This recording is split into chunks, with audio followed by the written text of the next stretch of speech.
সবাই বলে রান্না ভালো হলে সংসার ভালো থাকে। আমি বলি মন দিয়ে রান্না করলে খাবারের স্বাদ নিজ থেকেই ভালো হয়ে যায়। রান্নাঘরের ছোট্ট চুলাতে লুকিয়ে থাকে সংসারের সবচেয়ে বড় ভালোবাসা।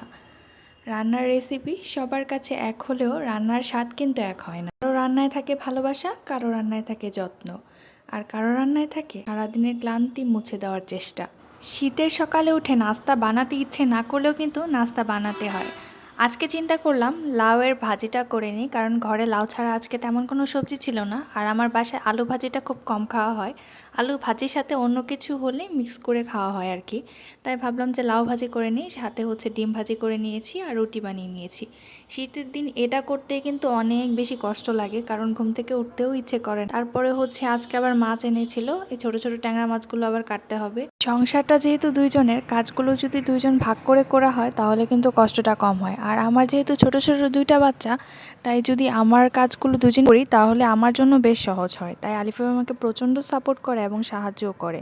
আর এই মাছগুলো কাটতে আমার বেশ কষ্টই হচ্ছিল দেখে সে আবার কেটে দিচ্ছিল। আর দেখা যায় শুক্রবার হলে তো আরও কাজের চাপ বেড়ে যায়। তো আজকে শুক্রবার ছিল, আর যেহেতু মাছ এনেছিল তাই মাছগুলো ও কাটছিল, আর আমি এদিকে দুপুরে রান্নার আয়োজন করছিলাম। আর আজকে অন্যরকম একটা ভর্তা বানিয়েছি, ডাল টমেটো মাছ দিয়ে। আসলে এই ভর্তার রেসিপিটা আমি অনেক দিন ধরে ফেসবুকে দেখছিলাম, তো ভাবলাম কবে একসাথে করা যায়। তো ডাল থাকলে টমেটো থাকে না, টমেটো থাকলে মাছ থাকে না, সব একসাথে যেদিন হয় সেদিন আসলে করা যায়। তো আজকে করে নিলাম, প্লাস আপনাদের সাথে ভিডিওটাও শেয়ার করলাম। আপনারা চাইলে করে খেতে পারেন, এটা অসম্ভব মজার একটা ভর্তা।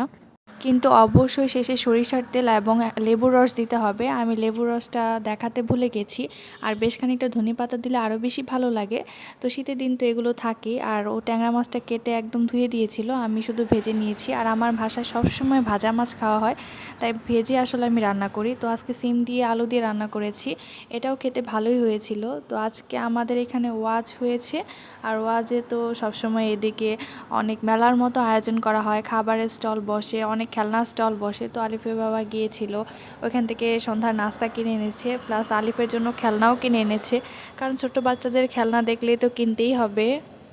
ওয়াজ মাহফিল হলে আসলে ভালোই লাগে, আশেপাশে অনেক কথাবার্তা শোনা যায়, ইসলামিক কথা শুনতে মাঝে মধ্যে খুবই ভালো লাগে। কিন্তু বর্তমানে মানুষ আসলে ওয়াজ মাহফিল হলে ওয়াজের থেকে বেশি ঘোরাঘুরি করে, যেদিকে বিভিন্ন খাবারের স্টল হয়, যেদিকে খেলনার স্টল বসে, বা যেদিকে মেলার মতো আয়োজন করা হয় সেদিকে।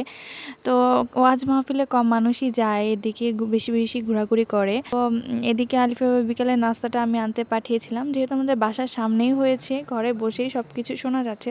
আলিফ তো অস্থির হয়ে গেছে খেলনা দেখে, কারণ ওকে খেলনা কিনে দিতেই হবে। তো একটা খেলনা কিনে নিয়ে এসেছে, সেটা তার পছন্দ হয়নি, তো আবারও সে গিয়েছে খেলনা আনতে।